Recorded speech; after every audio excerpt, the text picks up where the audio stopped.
India tàu được xuống nhà rồi mà mỗi resign tàu rồi tàu rồi cái số India sẽ đây chân đi vào Kangleipal mà tôi nghĩ là 6 months na traga in short period election commission of India na madu election tàu cái này và tàu được vậy rồi ado na human rights ki organization cũng mà mình xem là dictate tàu cái gì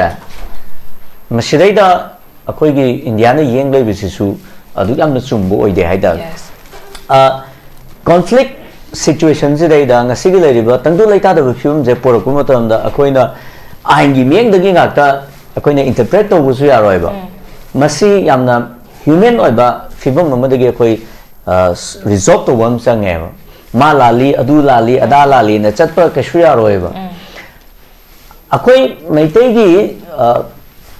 gi wari na te Manipur se akoi hujik leriba Manipur gi miam gi understanding je kaino da 1951 the base year oiba haibo phom ma akoi loina mak madugi political consciousness sama Manipur miam de leba haigi 1951 gi mamang da leramba mizing do madu Kangleipal ni Manipuri ni haibagi akoi da yatna mamutta bo khlo lama Manipur gi miam de leba aduna 1951 gi mamang da leramba ichilino miam do akoi kaina ba yaroi haibane sigi popom jidagi ne ba koi ngasi bokta Maitei singna hiram khuding makta akoi Maitei singi magi le semlom da yam phazawa phom le kai hage da missing yam gaba Maitei sina ne no mata akoi kaino haide ba magi le semlom da yaw mi je kaino da singmi na mayam bani hai Maitei sina mayam bade bo haije de ba ko yamna diplomatic oina Manipur gi apun bagi ngam khai je kan na ba akoi ngasi bokta politically dum state lauraga laeba hiram khuding makta adu ai ngasai ga jadi baduni state ama sem na no hona ba matamda furuk masen communal class thok pai ja leite ngasi Manipur da communal class thoi jidi state sem ga ka shumari leina roye haji history da legi deba aduna akhoi human right ki organization amana simaina dictator ko matamda government na adum yamna tumina leibadi chumdaba aduga hojik thoiba communal class dadi yamna human oiba perform dagi ko akoi tapna madu afaba maikeim do pukatna na ba tung koiba kainoma ing tapa ma purakna na hona badudi yamma thokta hai ba madu India na ju soin khalam ganen khaleba aduna hojik sigi wafam jidagi kitang na thairai kanda akoi da hojik sigumba perform mayam ma khong thanjan banga mai se kari gi no haibo phom ma la eba masigi root se kai no masigi ko se kai no haibo phom ma la eba sila kan da di aroi ba kadai da ta ge da ai khoi gi lu ching bijing se masi yamna matik cha bo wat ba yamna khoi gi khong thang ma tam da yamna diplomatic oi bo wat ba adu mo ma am ma nga sai khoi gi khoi gi bele na zo haibi gi do moina hana lakreba khoi gilu chimba khanbagi magi fibam jingse masi sina marom moi kanda politics to roi daba thikadar oi gadaba mi me amam sudum thikayam phangna na baina politics changjal akanda madugi leibak ngak pagi oi bo leibak ngak lon gi oi ba fibam jing do madu sunyaw yaw da bida changjal akuduna nga city politics se akoi gi social media da viral oi na bagi thak ta leire ba mi me amna haidi hanadi social media leram deko aduna mi mana nganga kanda loina chumi na chalambadu adugi matam du dadi pangya yaramba ngase di social media gi technology gi age ne ba ko sigi matam ju dadi malengi mafam amada thokpa thokdo wa thok mayam jingje loina khangba uraba tangkak sidadi leiriba mirol jina karamba perform ma lepi bage je masi amaru oire ba aduna aina angang wari da hojik sungai election की campaign की mic लाउ लाक पे सिदे the करी हागे the मियाम की मफम the boat की बिखानी वेला चरी हाय हाइदी लोइना मख हाइबनी को मसे आई खके वाने ते मैम्स लोइ ताबिरम ने मियाम की मफम द बोट की बिखानी वेला चरी ना आइना हाइजनी गे को आइना अपील तो जनी गे बिखारी की टेंको तो अदुदगी लिसिंग अहुम नीरगा लैबा लिसिंग मंगा नीरगा लैबा भोटर ओइबगी मुहुतने अखोय थाक वांगबो भोटर अमु ओइबम चंगी हाइदी बिखारी की फुरिखाउदगी पैसा हुरा लगा चाबा ngamba mi oibagi muhutta ko akoi ji yamna mating leba voter am oibam changi ba ani suba point na kaino da bikhari jing na mapu da onja laga chiklak pa matam da na karma matam da akoi ja ek to gudage karma matam da nan pham da hallo do nate pham da te ro do madu to gudage ja si manipur myam na khang bam changi ba sigi laina sigi issue ni je sigi wafam ni je mayek seng na khang ko mi ku pam da ko manipur gi ngam khai manipur gi ma gi leira dignity mado khoi kaningam ne ba adu natragadi ngasi thoi ba thogdok sing je masina aroi ba amju oiroi do ri ba tongan ba magi geopolitics ki tongan ba fruit haidi manipur da leiri ba fruit mayam jing sidai da mapung oi ba fruit am oiraga mating thongna leire iba maitai fruit se masi ngasi ba ta maitai na atopa fruit ama namjal la ka da moi do maitai on thokre da leite ba natraga lining akoina mungre ha ba leite ba ko maitai si yamna wakal ta na chaning ta na thamoi seng na aina ngasai jagi buduni singmi na iyam bane ba khaijer ga lei ba maitai sina mana yamna tonda na hingjabagi changje masi tonda na hingba nate ko magi leiriba manipur gi ngam khai se kanna na ba manipur gi leiriba ningtam bodo mangda na ba charol surol akoi gi ipa ipu purul myam do na madu yamna haina singna pukhalakhiba manipur mane ba madu du gi charol surol ne ba ngase koi na hingi sisu aduna aikoi manipur myam na haujik aikoi de lomi na ba ya ba philip se sumna gi akoi gi ngasi karigumba thogdok ama thola kanda adugi thogdok tu daida neina bana taba sigi thogdok se kamaina tholei no haibagi wafam je neina ra kanda makha tan hena chaning thana khoi je wakin khani na bam changi ba aduna aina saisu haijagi beduni india da tongan bi state tan bagi state demand to bagi issue me amam leigre madudai da furup ani khana gi bagi wafam je kaidongoi de leite state demand to ge di center de demand to jarugi da bani onjal la kan da mai da landari se masi achogo conspiracy magi karamba makal gi conspiracy ngasai koi gi pawung khade mani na so haibiram do manipur di leini to du mai te je muthana no hona bane se aduna aina saija gi biduni tamiga chingiga aniga gi relation se daida chingi na iyam bane na hairaga le hobudo sigi chingi lamjing je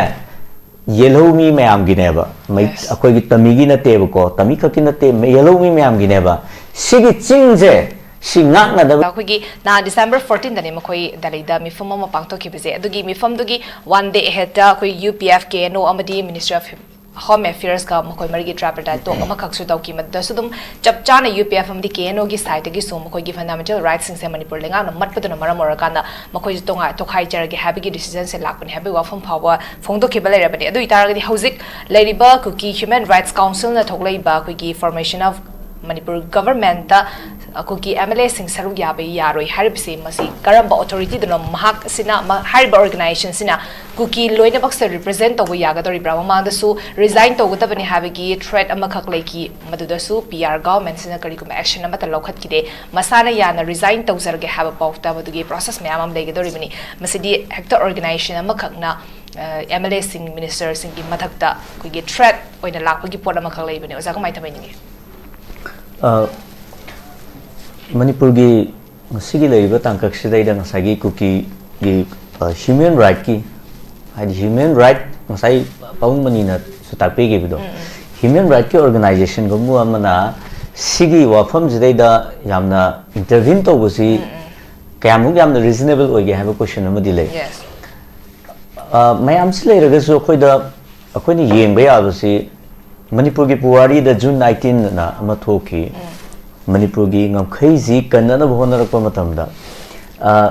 tongan ba mayam si magi lawam to po thongdang lo mayam ma long na gi ai ta madudai da Manipur gi yam da masak nai raba luching ba mayam ma mong da India ne pirak ba award mayam se madu bokta handok na gi ba ado Manipur si dagi separate oina lining ba kangbu du privilege me amamadi dum phangaga leine habigi muhutta moi MLA tara du akoi resign to re na to da kari akai ba lege ke shu leite na moi gi lei ba IPS lei ba ma'am yadigi MCS lei ba IS lei ba ma'am jing do akoi deputation da chachagre ge na moi na hai ba su akoi dum ka shu shaw ro e ba loi chat pi gi ya e ba aina si hajani ngai je ke no da moi gi tobom thok pa jing do madu tawbugi mahutta onna taina bada sum ngang ga lei bese se kuda moina telangana state si demand tarok pasi ngasi gi demand te ba yam sang aba matam dagi lakhe ba chau bu movement amune ba madu kanglup ki rang bu thok ki de ba state demand to riba kambu duna kanglup ki rang tholi ji ke gino telangana na 2014 da moje state oi gi bane adu kanglup ki rang thok ki de ba Kanglup ki Iran ga state demand ga mari le nei ji kaino moina demand to ge di center da to gudo na to moina demand to ge har ge di center da to gudo ne ba center da demand to bangam da ba center da chala kan da na yam na te da ga dum lei ba wari sanari ngasai jo habi gi bido hek akoi gi jun akoi gi hande ki 14 December gi meeting ji to dringe gi mamang da moi peace talk to we ba adu da na kai su su hai ngam da ba adu go onjal laga maitai da lan sinba masigi state demand ga kaimta da India gi le riba state sing gi demand tau gi matam da Kanglup ki rang amabu thoki de adigi se kuda moina yamna sabsaba firm commitment amaga loina na Kukis na moi gi demand du tawbuni hairgadi NNC na ko Naga National Council na 1951 gi May gi 3 ta Naga jing ga ba plebiscite ama pangtho eba ngammo moi pangtho on moina ngamaga pangthok piro moi gi plebiscite ama tawro India gi manung jidai da Kuki gi leiriba kambu jing ne plebiscite tawraga akoi kaidau gani ga ido moi warep lo ngam zabra ba Naga ni tawre ba NNC na 1951 gi May 16 da pangthok ki ba moi adu jungam moi ba adugi matung da akoi huzik December ki tang 13 da keno tawre Kuki ga Maitai ga dagi Naga ga lairiba MLA ma'am punmi naraga meeting phamgre si tengkhang ka rakta moina thingaga lakiba pot amani ko hadak ngamme ITLF kari haige yes ko tu kari haige Kuki MP kari haige kaim haige swai jidai da drama ji kaino haiba koi wang am leitra lairiba performance akoi Kuki jingdi lengak sembada yauroi gaina haida is dai da ko tu tumi lei ITLF tumi lei ma'am tumi lei riba ado egadi moisi akoi gi kaino ma hai tar remote control ma pairga ngangan ba kangbu mane ba remote control ka pairi be ni dugi maram dadi moi madugi nayak tadi kaimta ngang ba ngam de habdo adu duna achauba pakhum mane ba aduna hojik lei biba Manipur gi phibum sitai da akoi leiriba Manipur gi miyam na khangmina dawdi Manipur thugaiba pamiji kanana no Manipur da irang sagatpa pamiji kanana no irang leheliji kanana no haiba wafam je Manipur miyam na yam hena mek seng na khangum thoeba ngamadi eng saije gi biduni resign tok tok ko yes maramdi June 19 gi matam da Padma Shri award pokta withdraw to weba say imasi binodini leigidre ko hojik hingibda akoigi aribam sam sharma hingi ko adugi ratan thiam leigidre ko moi award India na piba prestigious award to withdraw to tok sai koi noi bi award bu pam de na iho du dai da sau ya gi hai tare nyam je amat loi le khiba aduna state nyam demand to bu matam da su mafam amata da Kanglup ki rang asi adugi amna thoidom na thok khiba gi pau leite ba Assam dagi Meghalaya khaidokri ni ko Assam dagi Nagaland khaidokri ni Telangana gi ho ji yam genuine noiba yam sang na chathagi ba Telangana state si khaidok na bigi machak haidi ho sang na hogi bani Kanglup ki rang amu thokki de ba aduna Manipur da Kanglup ki rang thoi jidi atamna na sigi Manipur sigi yanglen swaru oina lepa iba mating leiba furufama namthana bagi namakta remote control paiba kanggu mana Kuki khara moigi su khara thado akanda maitai gi mathakta landa halak bane aja masi akoi Manipur miyam punna khangminaba am changeba sigi core issues si akoi mamuta na khangdribo ideas of Manipur gi wafam ju akoi kainongoi da sagat pa ngamoeba aduna aina yam sangtok ta bida ngasi leriba Manipur gi fibam jidaida lengakti adum sem gini karigumba February bokki manung jidaida sem dragadi akogi leriba kaino mayam singnadi khalamba yai ko Manipur da president rule leading aidani ngasagi June 18 gi iho acho bom la khrise sim leriba meitei jing je adum yamna ki bena te leriba meitei jing je hoi luching ba khradi hanglai oiram ba yai adubu leriba meitei jing jidi ki ba gi wafam na te adubu Manipur se kannana gi damakta sin kangthok taba wang angthok taba aduna tongan bam neba any langing ba laksasnu any langing ba lengak laksasnu leriba Manipur gi miyam se adu yamna ki bena te aikoi Manipur si magi leijari ba magi ningkha tamba magi ngamkhai magi fibam jing se kannana gi damakta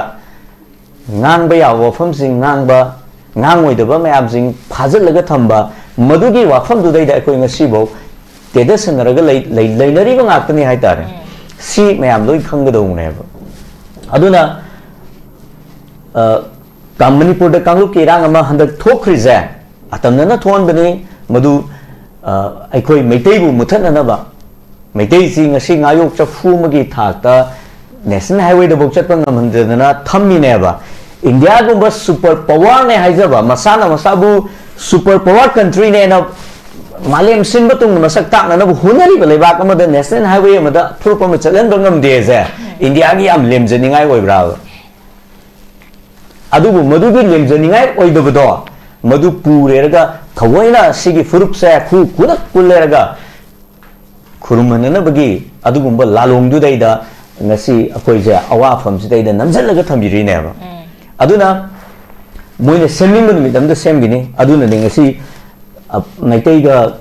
Kuki ga punna wari sanaba yaroi na tengkang kaya rakta sanagi dadana lakhe budu ngasi sanhaning bu mi namda wari sanagra kandadi adum kanam chek muk laudri singai ba laubam thokpa kangbu Kuki MP laubam thokpani laudri singai re ko hayang che law pa ya adu de tongan bam ni adu su drama amu oi doi ne ba ado hojik lai ba drama se taseng na Manipur miyam na mek seng na khanga kanda aikoi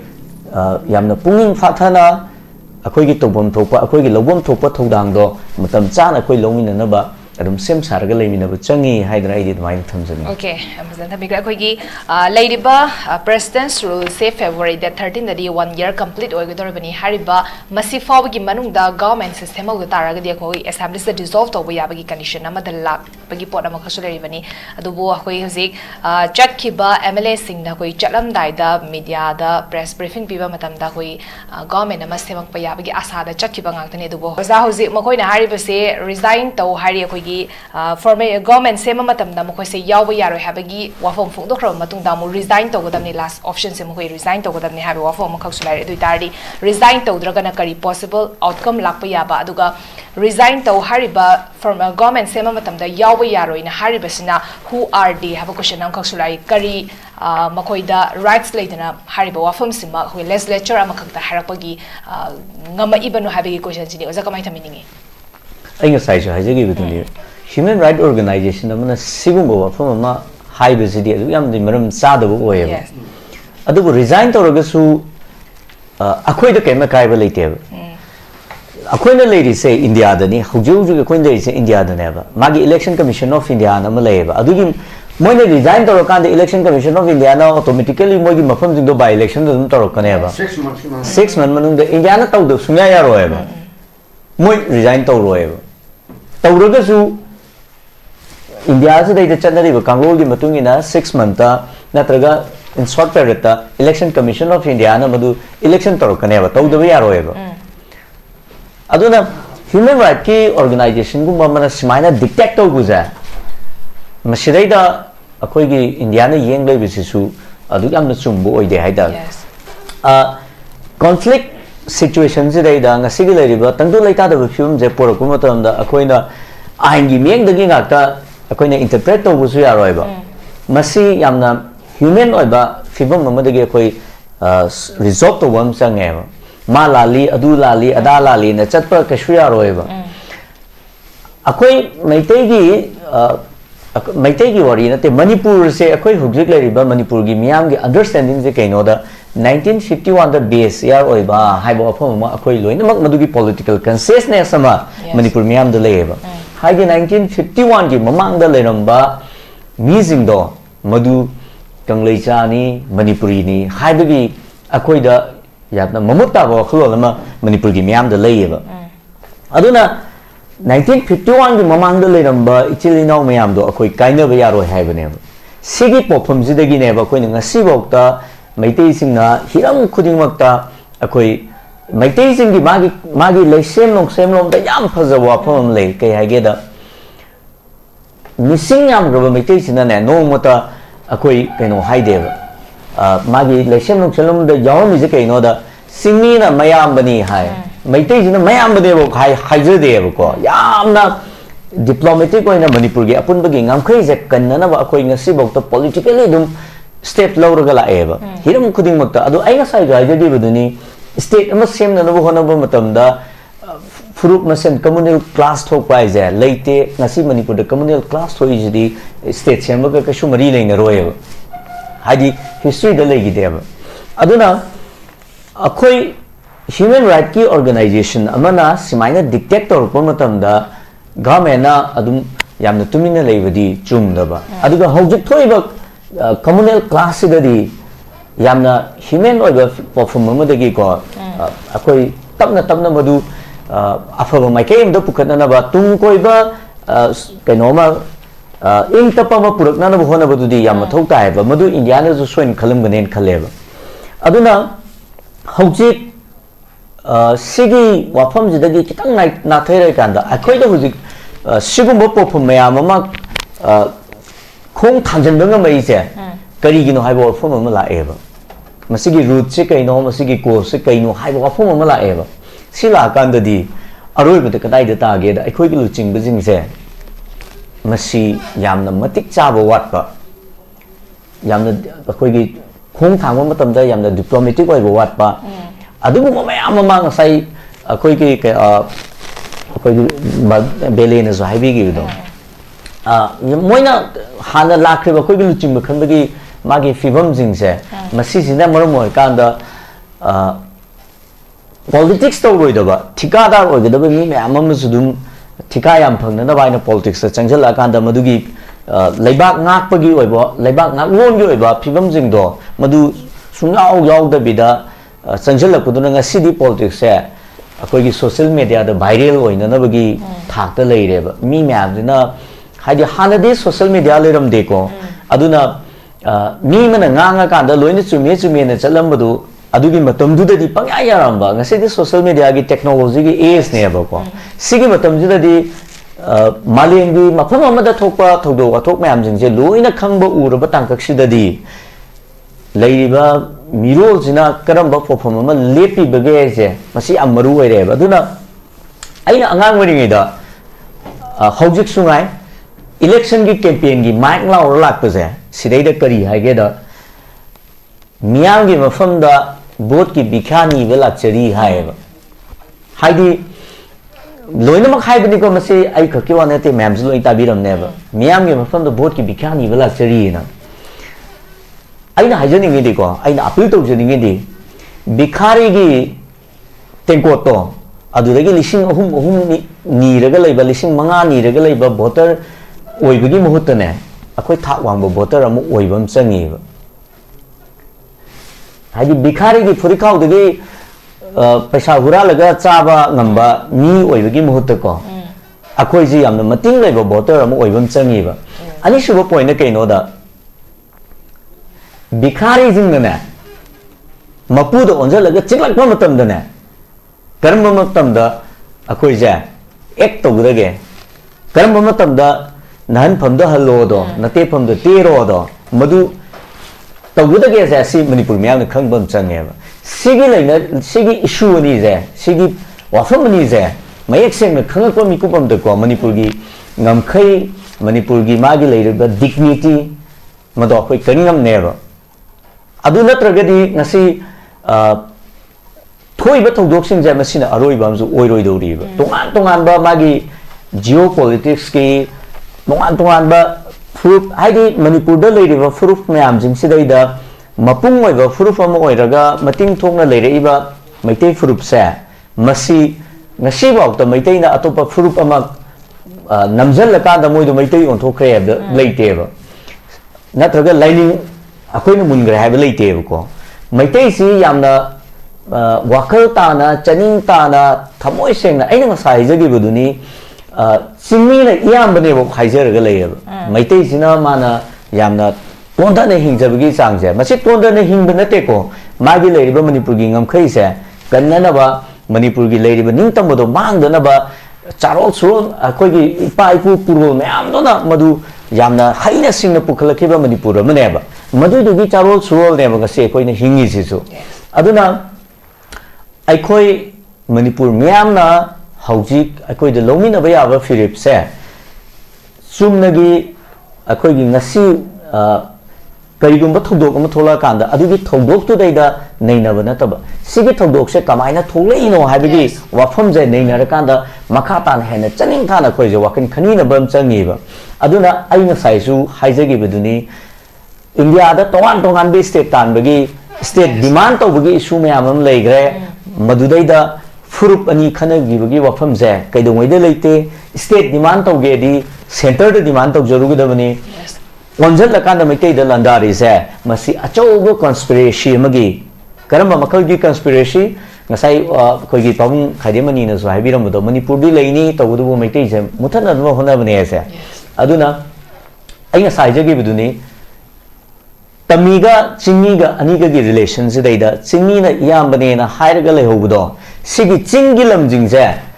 yellow mi mayam gi neba mai akoi gi tamigi na teba ko tami ka kin na te yellow mi mayam gi neba sigi ching je si ngak na da gi responsibility je masi yellow mi chingni jing da piraga lakhiba kaino ma neba duna ngasi ju